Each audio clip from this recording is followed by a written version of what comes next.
Protozoans जो थे वो प्रिमिटिव लाइफ फॉर्म्स हैं। हम जियोलॉजी में इवोल्यूशनरी प्रोसेस में जानते हैं कि ये हेलिबेंट्स एडवांस लेवल के लाइफ फॉर्म्स हैं। इनका पैरासिटिक इन्फेक्शन कितना घातक होता है उसी चीज़ को आज हम समझने स्टूडा के बारे में मैंने आपको बता रखा ना। सबसे प्रिमिटिव लाइफ फॉर्म टेपवर्म भी इसे कहते हैं और इसमें मेडिकली जो इम्पोर्टेंट एक डॉक्टर के तौर पर जो हमें पढ़ना है वो 5 मेडिकली इंपॉर्टेंट सिस्टोड्स के बारे में स्टडी करना होगा। आपको पता होना चाहिए टेपवर्म जिसे हम कहते हैं सामान्य जो टेपवर्म वो टीनिया सजनेटा और टीनिया सोलियम के मामले होते हैं। यहाँ ड्वार्फ टेपवर्म जो नाना जी हैं वो बहुत छोटे साइज के हैं और उसमें कोई इंटरमीडिएट होस्ट नहीं होता है।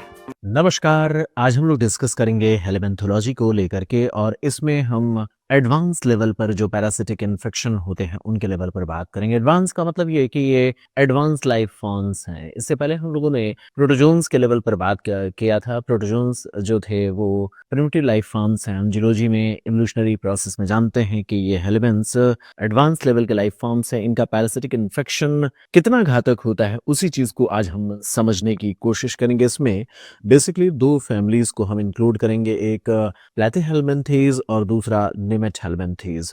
अगर बात करें प्लेटीहेल्मिन्थेस की तो इसमें हमें 2 के बारे में पढ़ना होगा, सिस्टोडा। सिस्टोडा यानी सस्ता वाला ऐसे करके याद करें। सबसे पहला प्लेटीहेल्मिन्थेस का जो पहली कैटेगराइजेशन होगी वो सिस्टोडा की होगी। इसमें हम टेपवर्म या टेपवर्म के बारे में आप समझते हैं ना, टेप लाइक बॉडी स्ट्रक्चर वाले, ये सबसे प्रिमिटिव हैं। सिस्टा मीन सस्ता टाइप, इस तरीके से याद करेंगे। जबकि ट्रेमेटोडा में हम लीफ लाइक पैरासाइट्स के स्ट्रक्चर को देखेंगे। इसके बारे में हम आगे डिस्कस करेंगे।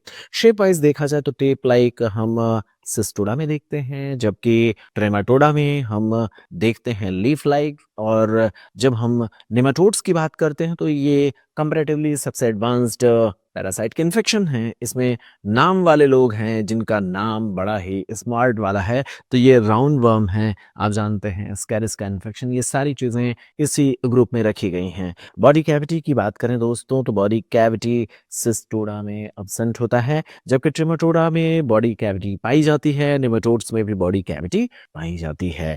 अगर बात हो सेक्स की तो सेक्स यहाँ सेपरेटेड नहीं होते हैं। सेक्स अगर सेपरेटेड नहीं है तो कैसे इसमें फर्टिलाइजेशन होता है, अपने संख्या को कैसे बढ़ाते हैं, ये सारे सवालों के जवाब आज हम आपके साथ देने की कोशिश करेंगे। इसमें भी सेक्स सेपरेट नहीं होता, ट्रेमेटोड्स में भी सेक्स का सेपरेशन नहीं होता है। नेमेटोड्स की बात करें दोस्तों तो यहाँ पर सेक्स सेपरेटेड होता है, तो सीधे तौर पर कह सकते हैं प्लेटीहेल्मिन्थेस में सेक्स का सेपरेशन नहीं होता है। कैसे ये फर्टिलाइजेशन करते हैं उन सारी चीज़ों पर आगे हम डिस्कस करेंगे। नेमेटोड्स में सेक्स का सेपरेशन होता है, ये पॉइंट याद रखना है। और एलिमेंट्री कैनाल की बात करें तो जो सस्ता वाला है, सिस्टोडा वाला है, उसमें सिस्टोडा सस्ता इस तरीके से करके रिकॉल करने की कोशिश करेंगे।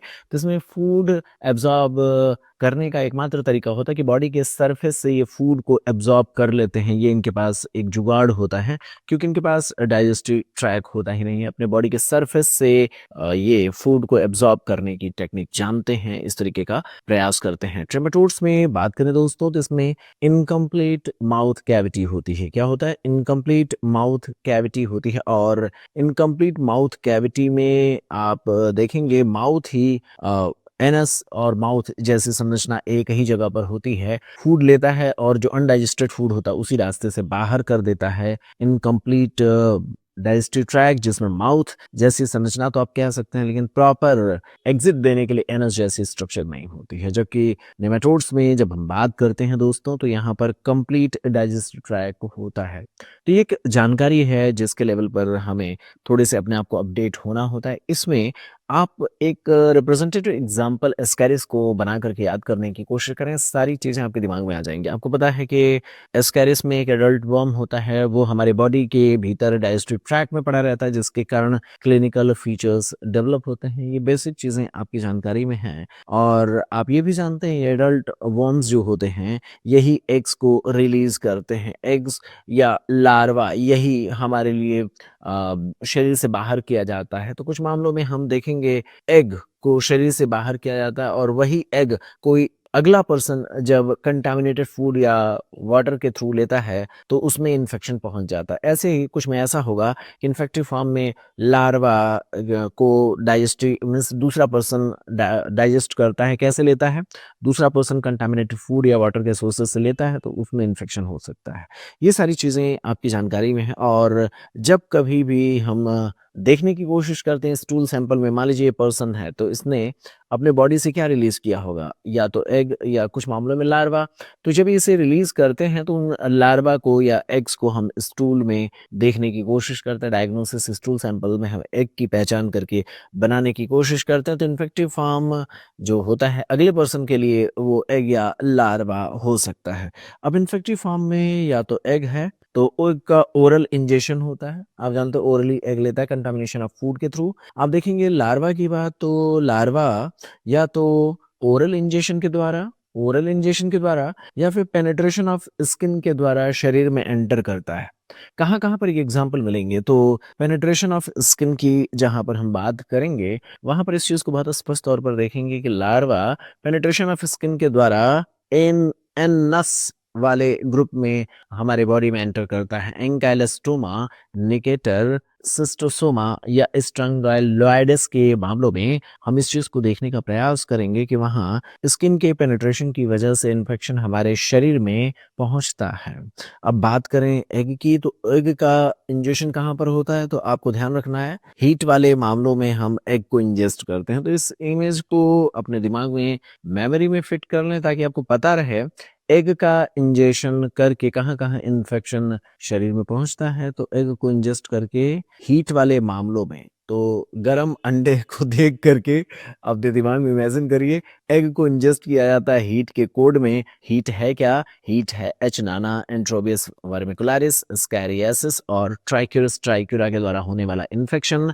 इन सभी मामलों में जो पर्सन में एग का इंजेक्शन किया जाता है जिसके बाद इन्फेक्शन उस पर्सन में पहुंचता है, पैरासिटिक इन्फेक्शन हीट वाले कोड में ओरल इंजेक्शन ऑफ एग के वजह से आपको देखने को मिलता है। तो चलते हैं सस्ता वाले पर बात करते हैं, सिस्टोडा की बात करते हैं। सिस्टोडा के बारे में मैंने आपको बता रखा ना, सबसे प्रिमिटिव लाइफ फॉर्म, टेपवर्म भी इसे कहते हैं। और इसमें मेडिकली जो इम्पोर्टेंट एक डॉक्टर के तौर पर जो हमें पढ़ना है वो 5 मेडिकली इंपॉर्टेंट सिस्टोड्स के बारे में, टीनिया सेजनेटा के बारे में, टीनिया सोलियम के बारे में, डाइफिल्लोबोथ्रियम लैटम के बारे में, इकाइनोकोकस ग्रैनुलोसिस के बारे में और एच नाना के बारे में हमें पढ़ना है। तो एक बार फिर से रिकॉल करें, टीनिया सेजनेटा, टीनिया सोलियम, डाइफिल्लोबोथ्रियम लैटम, इकाइनोकोकस ग्रैनुलोसिस और एच नाना के लेवल पर हमें यहाँ पर स्टडी करना होगा। आपको पता होना चाहिए टेपवर्म जिसे हम कहते हैं, सामान्य जो टेपवर्म